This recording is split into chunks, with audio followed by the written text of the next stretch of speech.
Hey everybody, Lawrence here with Dirty Basement Terrain coming at you with another one. Now, most of us, if not all of us, have seen the Black Magic Craft farmhouse video. I'll put a link in the description of making a simple little A-frame house. His one looked a lot better than this one, but it's a quick, easy build. And like I said, if you haven't at least seen it, you've probably tried to make one. Quick, simple, easy, and it throws down to the tabletop, and well, it looks good. But after a while, after I was looking at this quick, kind of, after a while, I was kind of like, and I've got my skills have improved since then, and I've gotten some more toys. But a while ago, there was a challenge over on Karl Makes Stuff page. I'll put a link to his page down in the description. I think it was a finish it challenge. No, finish him challenge, and it was basically finish an abandoned project. Well, what I did was I actually went from this and upgraded the farmhouse a little bit. Looks nice, looks a lot better than this. And I was actually at the time, I was quite happy with how it turned out. Well, after leaving these sit on the shelf for a while, I began thinking, I was like, I can do better. I can do bigger. Like, what if the farmers had several good seasons, and they had wound up with a lot of extra coin in their pockets? It's like, well, maybe they did, and if they did, maybe would build a bigger and better, or build a better house. And this is what I came up with. Not only did I do this one, I did this one as well. And maybe there was a farmer who had even more money stashed away, and he made this one. I'm actually really happy with how these all turned out. I used a new toy, the shingle jig, and I'm really happy with this. So I'm going to show you guys the process of how I went through to make these. Oh, and cross, that's 36 videos, so I hit 3 dozen. And if you're all part of the Discord, you would get the joke. But before I start, I do want to give a big shout out to my Patreon member, Dungeon Matron. Really appreciate my first patron, and for a fledgling channel like mine, it's greatly appreciated. Okay, guys, let's get started. Here I've got a chunk of graphics medium chipboard, and I'm measuring out.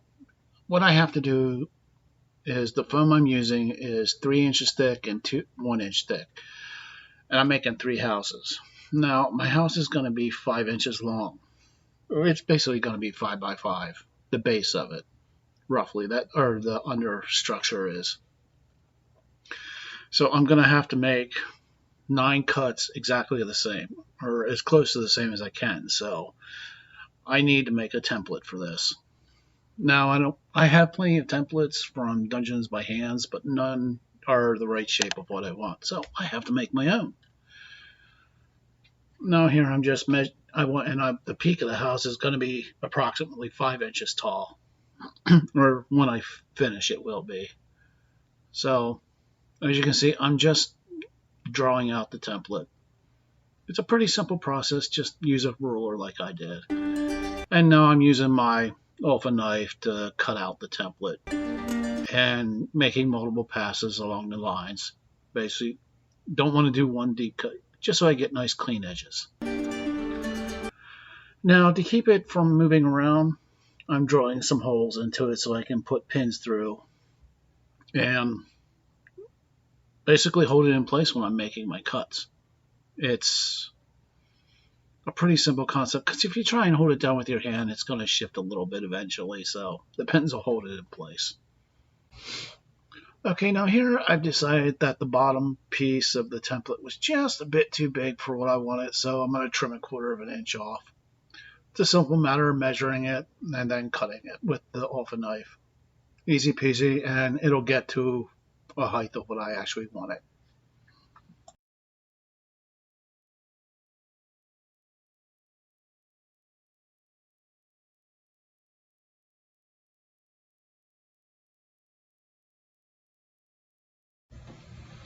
Okay, now to actually start cutting. Now I have to do this cut 9 times, but I'm only going to show you one because you don't need to see the same thing 9 times. Like I said, pin the template to the piece of foam and then just start cutting away with the prox on here. Could you do this without a prox on? Maybe, but a hot wire cutter would definitely make life a lot easier.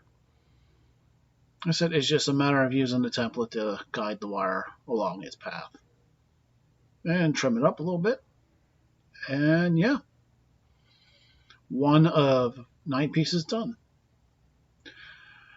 Now I have to do the little bump outs or whatever you want to call it. I forget the proper term right now.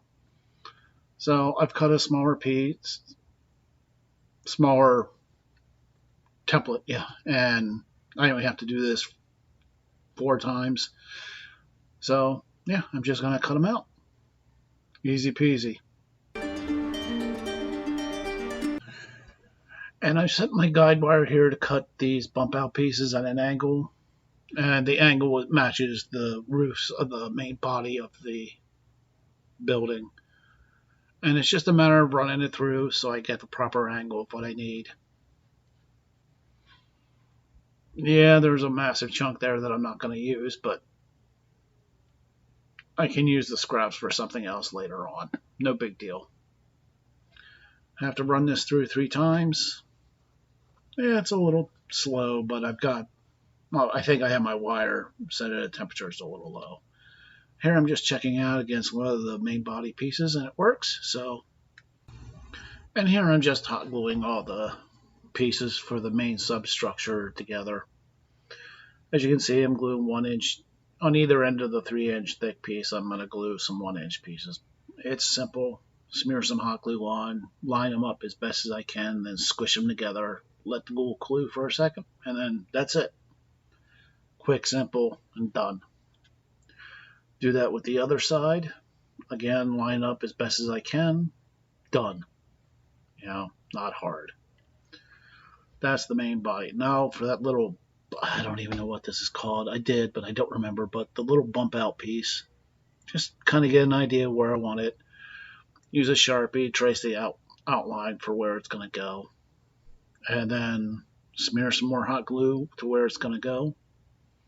And slap on the little bump out piece, line it up to where I drew, and done.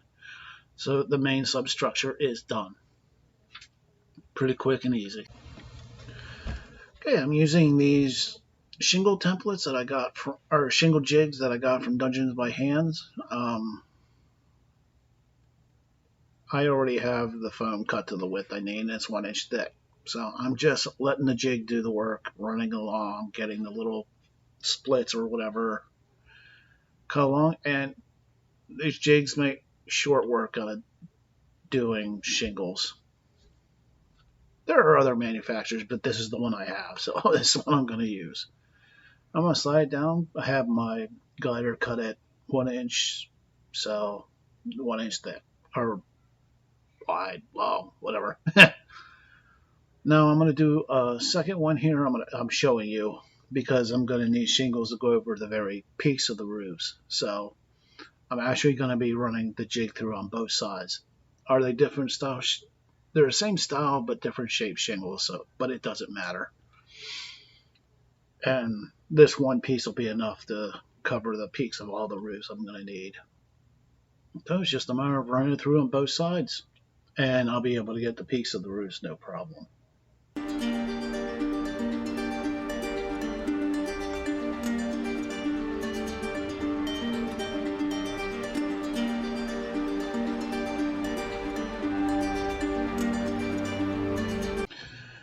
And here I want to actually make the shingles. Now I'm texturing it prior to cutting because once they're cut, trying to texture them will tear it apart. And I'm even texturing the edges, which I don't see done a lot, but I think it gives it that little extra. Now I'm running it through the cutter here. That's a little too thick, so let's do a minor adjustment. Try to get it as thin as possible. Before I run it through, texture it with my stiff plastic bristle brush. Run it through, check it out. Okay, thickness is good. Yeah, it did kind of snap, but that doesn't matter. Texture it again and rinse and repeat over and over and over again because 3 buildings require a lot of shingles. And here I'm cutting out the substructure for the chimney. It's going to go onto the house. For the main part, it's going to be 1 inch by 1 inch. That's what I'm using, the 1-inch foam. And then for the little small bump out pieces on the lower part of the chimney, it's going to be a 1/2 inch by 1/2 inch. It's a pretty simple process. Just run it through. Got my 1/2 inch there. You know. I honestly don't know why I cut out 2 1/2 inch pieces because I only needed 1. But oh well, extra. So I got a bunch of extras here. So I got my 1/2 inch by 1/2 inch pieces. And here I'm just gonna cut the bottoms of the chimney, the main substructures flat. That's all this is.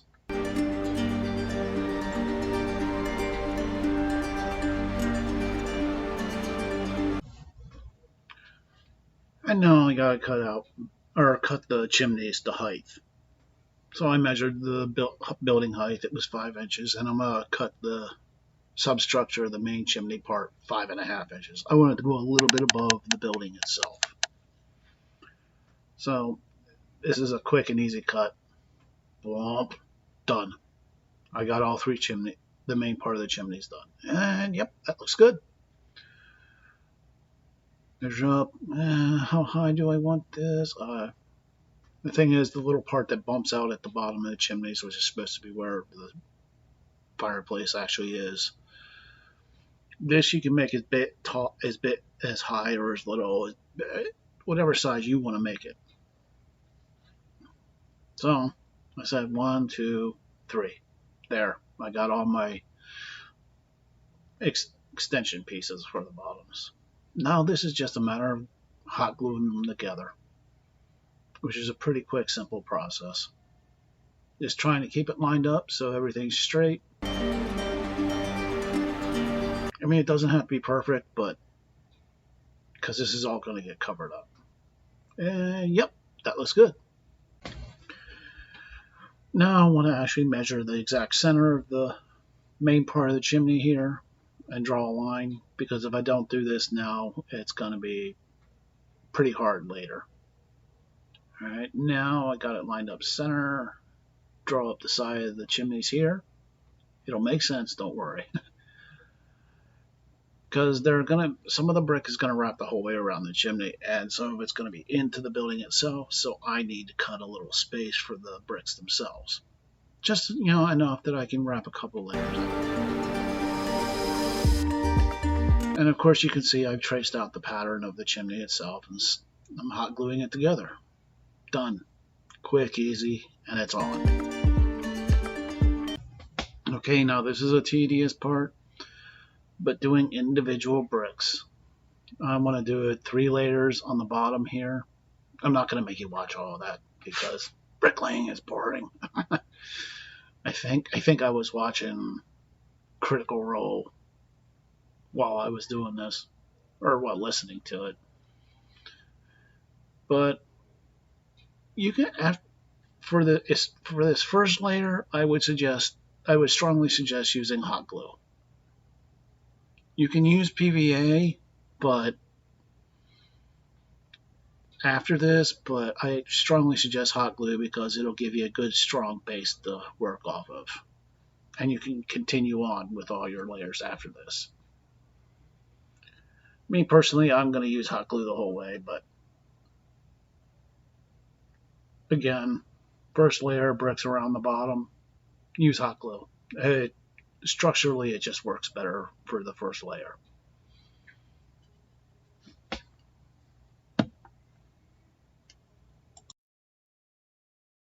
Told you I wasn't going to make you watch the whole process.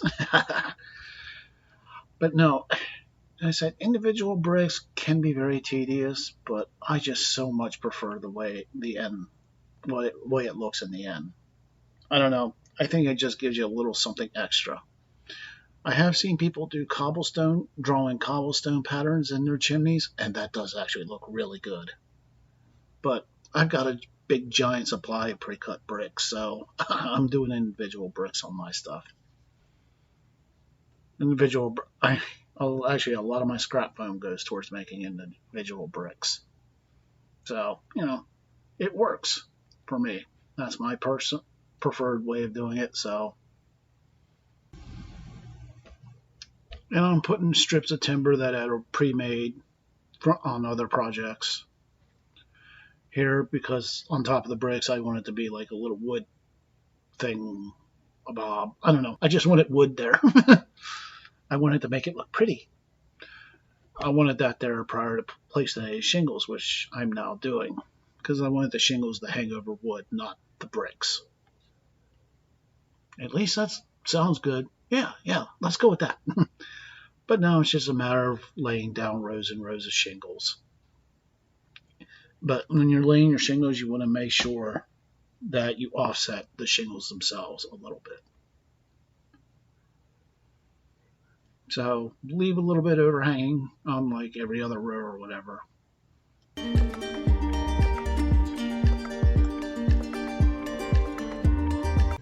And here I'm just trimming flat all the overhanging shingles. Trimming it flat to the building itself. I had to do this just so when I put up the fascia boards will cover the exposed edges of the shingles that I'm trimming off. So,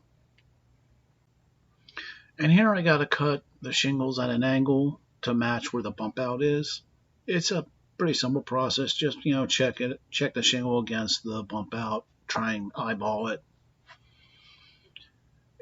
Once you get started, after you get like 2 or 3 done, you'll get the hang of it real quick, and it becomes pretty easy. And of course, leaving a little hanging out over the edge, like on the other side without the bump out. And you'll have to do the same for the bump out too, cutting angles for the shingles. Again, this becomes almost second nature after you do it a couple times. Yeah, the only really difficult part about this, and it's not even really difficult, it's just more annoying, is trying to cut out the shingles around the chimney itself. But you can just glue it down, get an idea of where it looks, and then trim it up to match around the chimney itself, which is exactly what I did.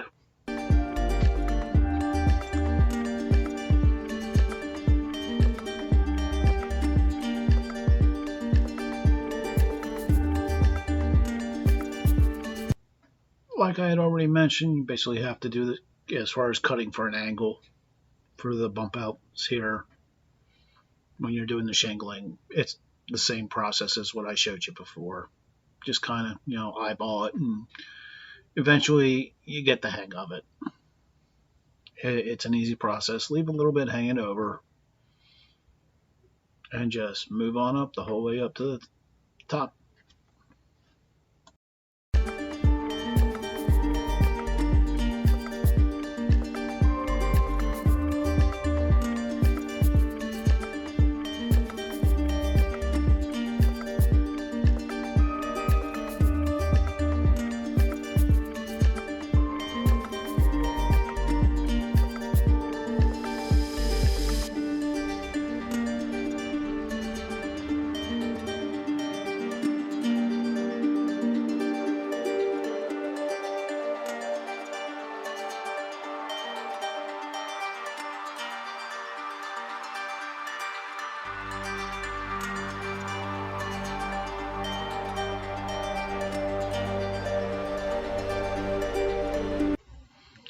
And now you can see I'm actually trimming the timber framing up to mat. This is a fascia board, basically. I'm using it to cover up the edges of the shingles. And it doesn't hurt to test fit prior to gluing. You do that, and that wasn't exactly textured, so I textured that up quick. But test fit prior to gluing. It'll save you if you made a mistake. That's no big deal, but test fitting it prior to gluing is a big help. Of course, the back here needs done too, so let's get that. Again, trim, test fit, then glue, and place it. Pretty simple concept. But the test fitting will save you some problem. Didn't have much of a problem with these, but in past either I was tired or whatnot, and test fitting saved me headaches. And of course here I'm putting in some support beams for the back. I'm leaving the front alone for this type of work because I want to wait till after the doors are on. But as you can see, test fits, and now the back, the woodworking is done on the back. Now for the bump out parts, they're going to get the same treatment, but I'm actually trimming the woodwork parts in half because I don't want them to be as thick. Though I honestly don't. Oh yeah, now I remember. Because I want it to match where the window frames are going to be. I wanted it to be flush with the window frames, if that makes any sense. In my head it did at the time. But again, it's a matter of just trimming, test fitting, and then gluing it on. Pretty simple.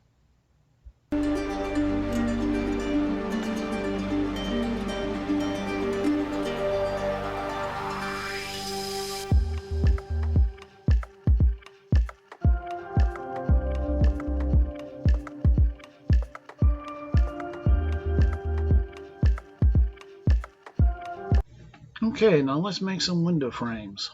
As you can see there, I've got some granny grating already trimmed up to a 1/2 inch wide. Because my windows I intend my windows to be 1/2 inch by 1/2 inch, at least the window part. So I'm gonna make the frames to fit that. Unfortunately, this mini cutting board has 1/2 inch squares on it, so that's what I'm using to guide my actual inside space for the windows. Pretty simple. I like the KISS rule. Keep it super simple. Don't overcomplicate a process if you don't have to. And yep. Again, I'm using that 1/2 inch grid on my mini cutting mat that I got at the Dollar Tree to help me. Okay, now that I've got all the pieces for the windows cut up, it's time to assemble them. And I put this piece of parchment paper down because I know glue is going to seep through to the parchment paper itself, and this will just make it easy to peel it up if that does happen. Simple, some PVA where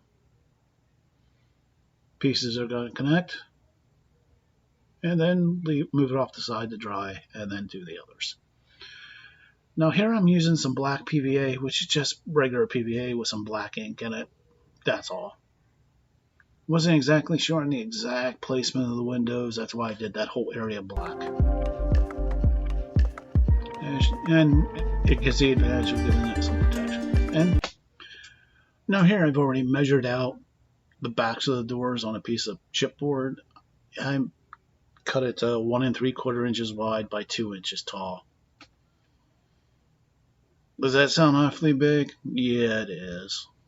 But you'll see how it winds up being too big, but you'll see how I solve this problem later. Because at this moment, I don't know it's a problem. But for now, I'm just cutting up the chipboard for the doors. I know you only need 3, but I had extras, so I just cut them up and threw them in my little drawer that I have full of oddball pieces of chipboard. And here I'm just trimming up a piece of foam that I'm going to be using for the actual wood of the door itself.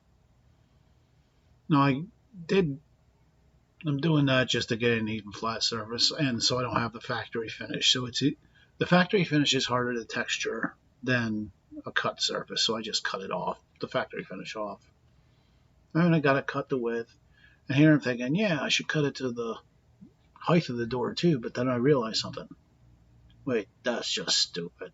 Why don't I just cut a thin piece? Since I only have 3 doors to do. So I cut a thin piece here, and I got the foam at the right thickness for what I need. Now this is just a matter of gluing the cardboard down, and then cutting off a piece, letting it, putting it off the side to dry, and doing it again. Bada boom, bada bing, done. 3 doors foamed up and ready for whatever I'm going to do.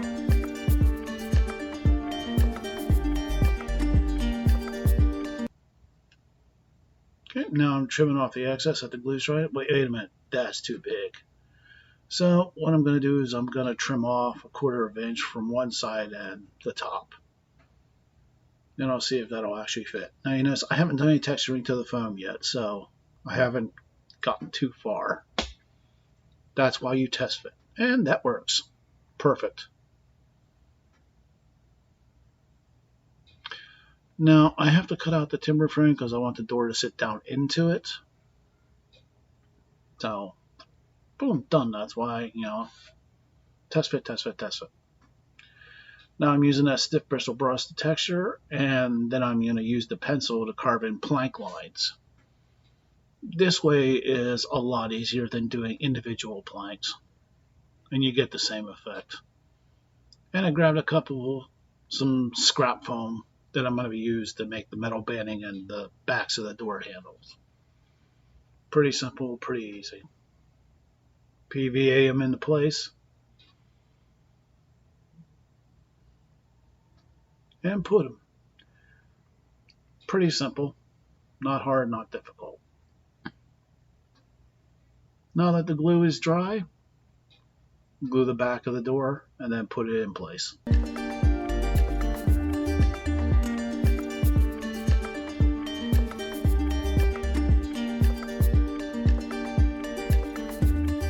Now the farmers can get into their houses.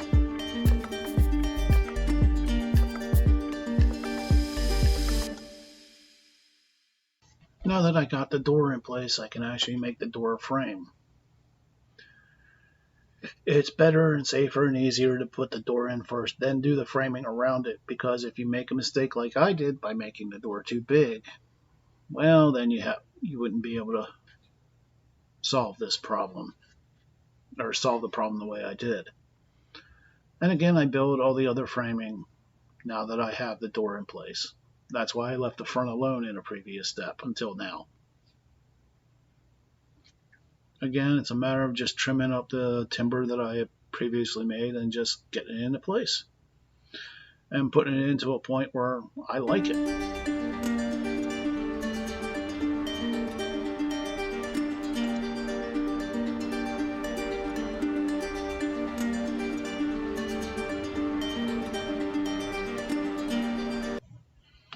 Okay, now it's time to put the grating into the window. Just basically test fit, get an idea of what it looks like, and then actually put it in place.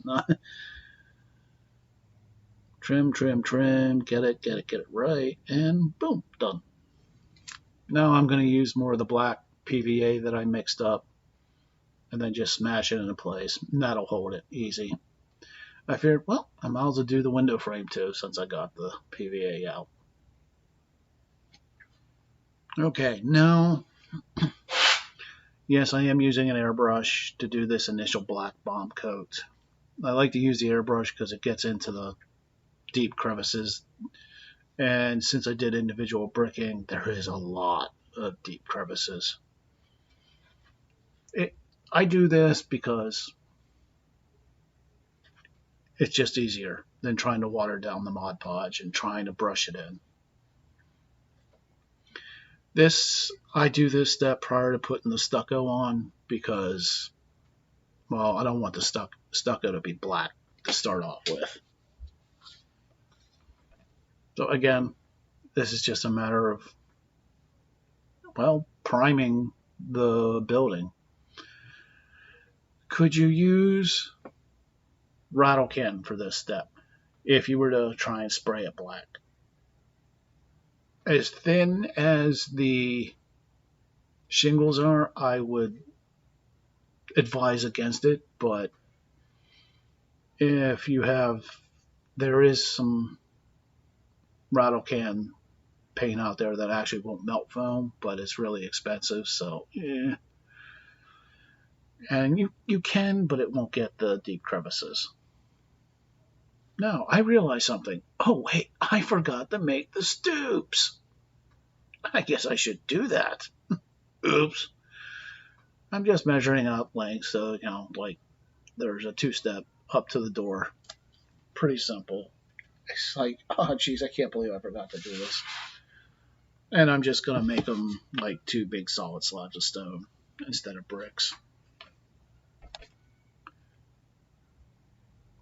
You can use, and after I've trimmed away the sharp edges, just use a foil ball for texture. Like these are 2 big chunks of stones for steps. Pretty easy.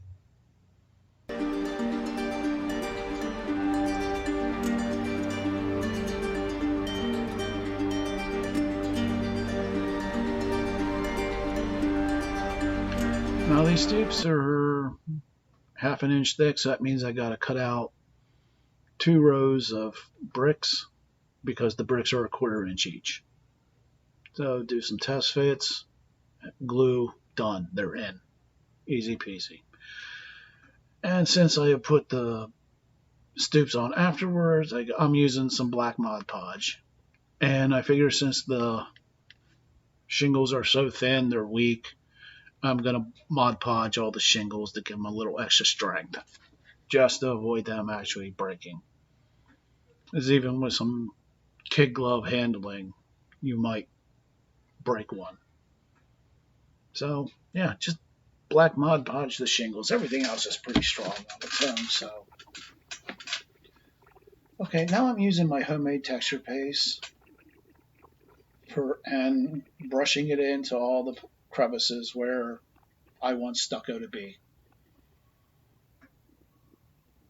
This is pretty simple. It's just brush it on wherever you want stucco to be. And I'm not going for any fancy look to it or whatnot, but just do it.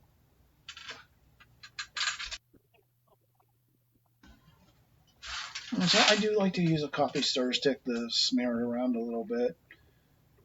But the tool I use the most is just an old beat up brush, because I can work it into the corners and recesses a little bit better with a brush than I can with a coffee stir stick.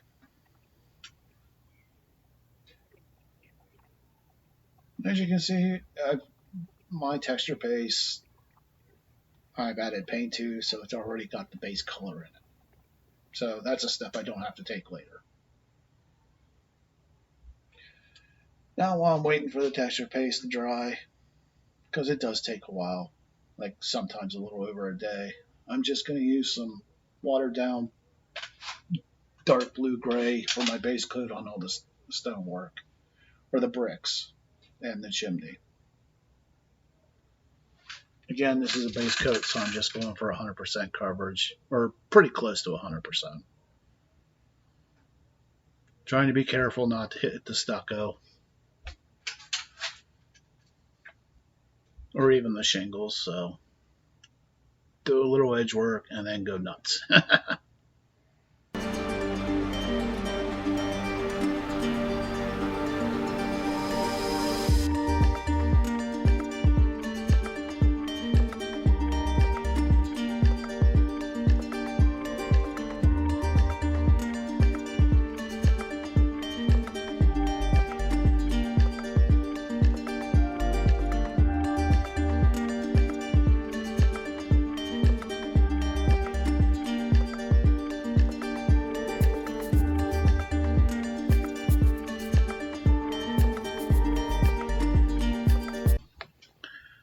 Here I'm using various colors to paint out individual bricks. You know, there's this green I'm using right now. I'm going to use a brown. I'm going to use a tan. I don't want all gray bricks. This is my personal choice. You don't have to do this if you want to, but for me, the different color bricks give it a little more visual interest. It makes it pop just a little bit more, if it makes any sense. So you don't have to do a whole lot of them, and I don't like doing a whole lot of them like this, but I do want some bricks to be different colors than the standard gray. Like I said, these are farmers. These are farmhouses. If they have to use a different type of brick, they're going to use it. Again, I'm just showing you this one color, and I use multiple colors.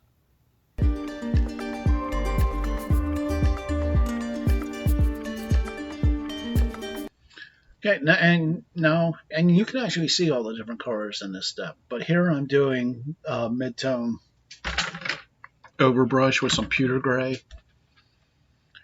and I'm only going for like 85% coverage, leaving the deepest recesses alone.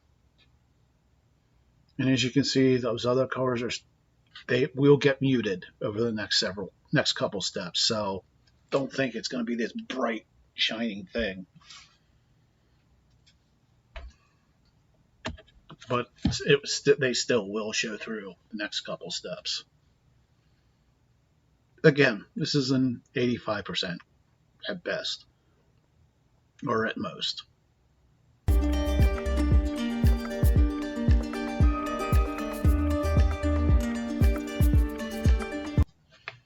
Okay, now here I'm using some granite gray, which is a light gray, to give a quick dry brush with a Dollar Tree makeup brush over all the stone. Just, well, I said, a real quick dry brush. That's it. That's all this is. Just highlight all the edges and whatnot.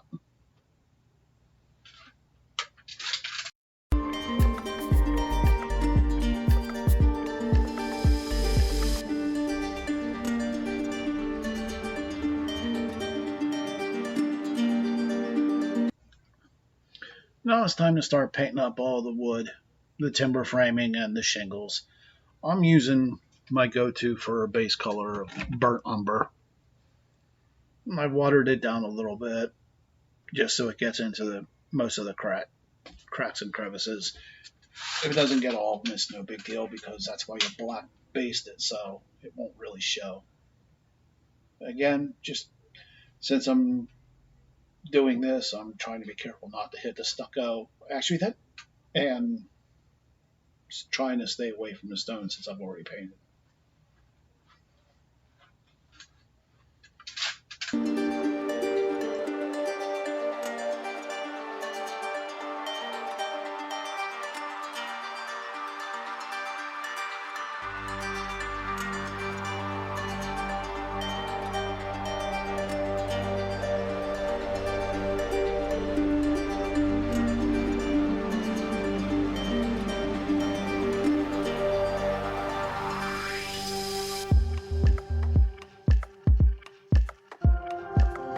Okay, now I'm using nutmeg brown for which is my go-to for a mid-tone here. This is basically an overbrush of like 75 to 80% coverage.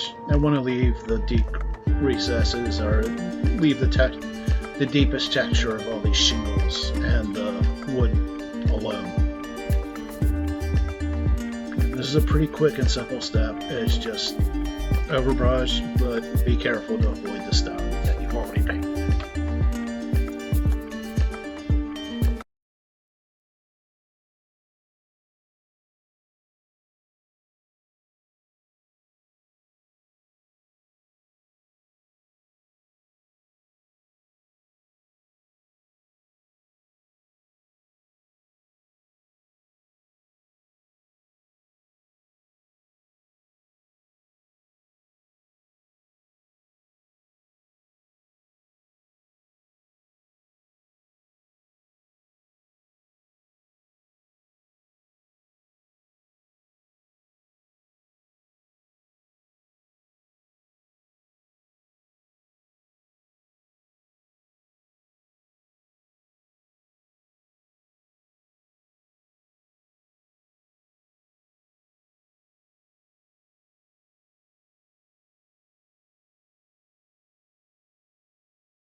Now I'm doing the dry brush highlight for all the wood.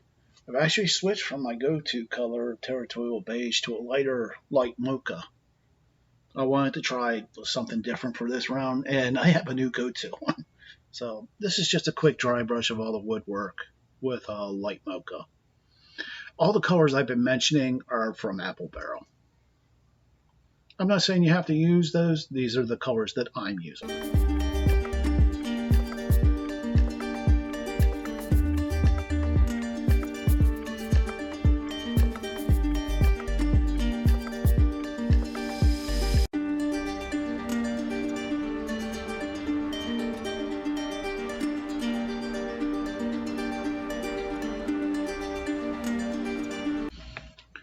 And here I'm using territorial beige for a base coat for all the stucco. Pretty simple. Go for like a 85 to 95% coverage. Actually, it's not a base. Yeah, it's pretty well much a base coat. But yeah, all the stucco gets covered in this.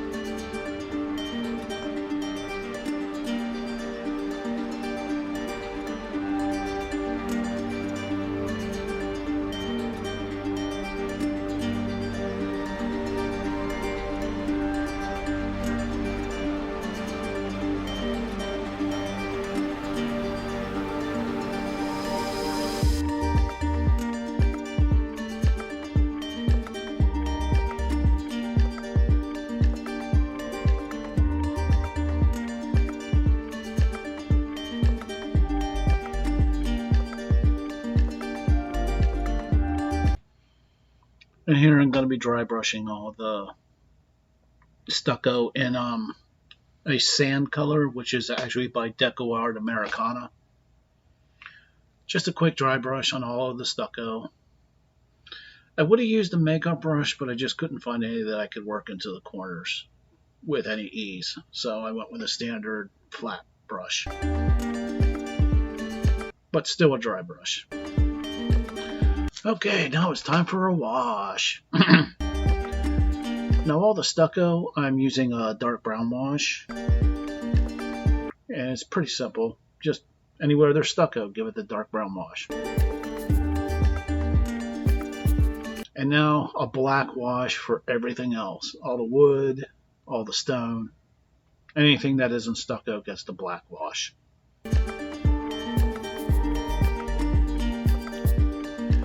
Though, you know, when you're working around the stucco, trying to get the wood areas that are next to it, you do have to have a little bit of care. Trying not to get the black on. I mean, it wouldn't be the end of the world, but try not to get the black wash onto the stucco. At least for me. Again, everything else, once you get away from the stucco, you can just go blah. Okay, now that all the wash is dry, time to bring back up those highlights. For all the wood areas, I'm going to be dry brushing with the light mocha, just to make it all the textures and whatnot pop a little more. Just use a cheap makeup brush, which is what I always do. Cheap? Cheap?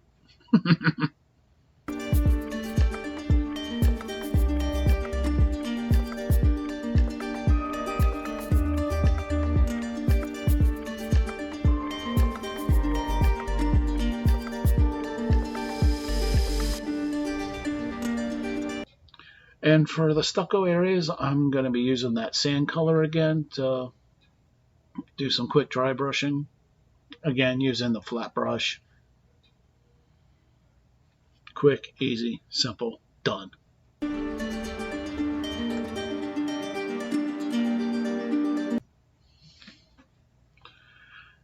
Now, I have this antique copper from Folk Art, which I'm going to be painting all the metal parts with. The metal bandings on the door and the base of the door handle. Tiny little bits, quick and easy.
Now's the time to cover up all your screw-ups.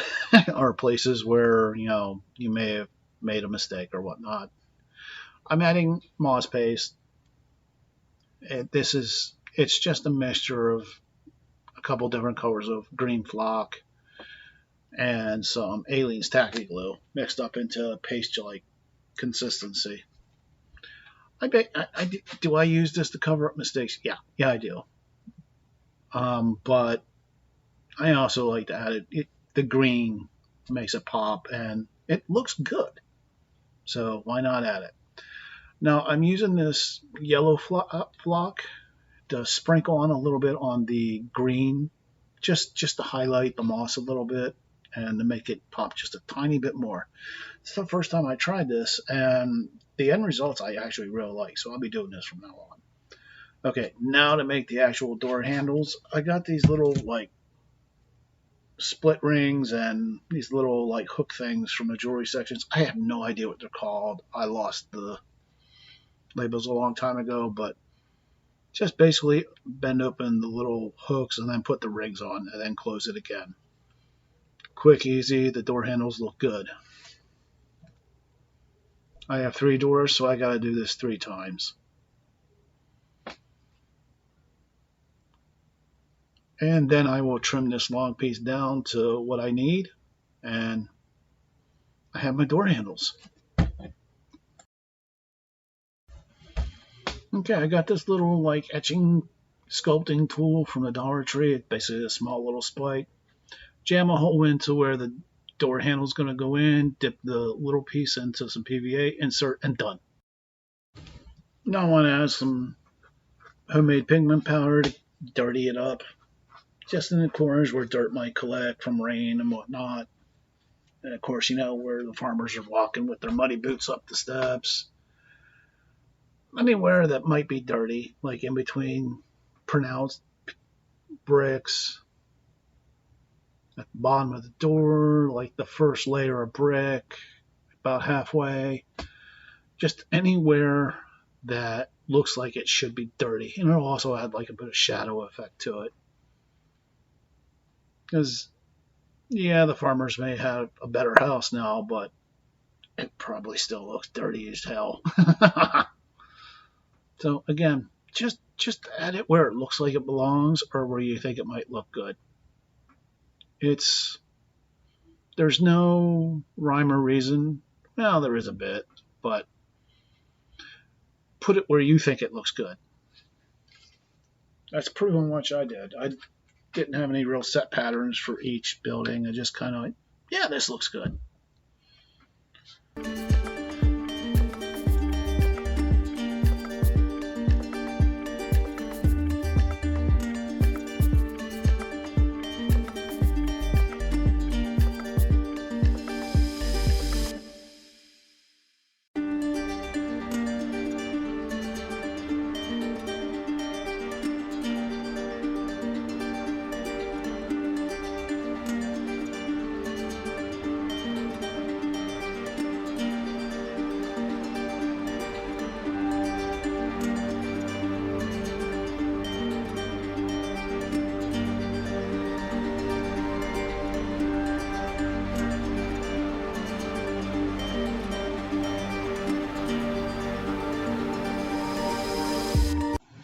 Of course, I'm going to mist the buildings with some IPA to lock in all that powder. This will keep it from rubbing off. Now, as I was doing this one, I noticed, oh, wait, I forgot to soot up the top of the chimney, which I did to the other one. So I just stopped quick, that pop, and just soot it up. Put some black around the edges of the chimney. Done. And I could continue locking in all the texture paste, or not texture paste, but pigment powder, and I'm done. And as you can see how there's some pretty shots. I made them look pretty. I'm actually really happy with how these turned out. I hope you guys enjoyed it. I know I did have fun making these. Like I said, I wanted to do an upgraded farmhouse, and I think I accomplished my goal.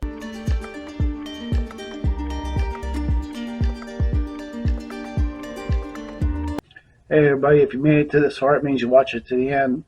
And as always, I really do appreciate that. I gotta say, I am really happy with how these turned out. And it was the first time I actually sprinkled the yellow flocking on top of the moss. That actually wound up looking really good. I mean, it's kind of hard to see, but it just makes the moss pop just a little bit more. And I'm really happy with it. It's something I'm going to continue to do from now on. But I'm happy with it. I hope you guys enjoyed the video. If you did, hit the thumbs up. If you want to see more videos, click subscribe and hit the bell notification for when I do release videos, because I try and get them out as fast as I can, but I can't do it quite. I'm not quite at the point where I can do it on a regular schedule. So my release date for videos is a little but again, hope you guys enjoyed everything. But always remember, when you're making your terrain, the only person you do got to worry about is you, because it's your terrain.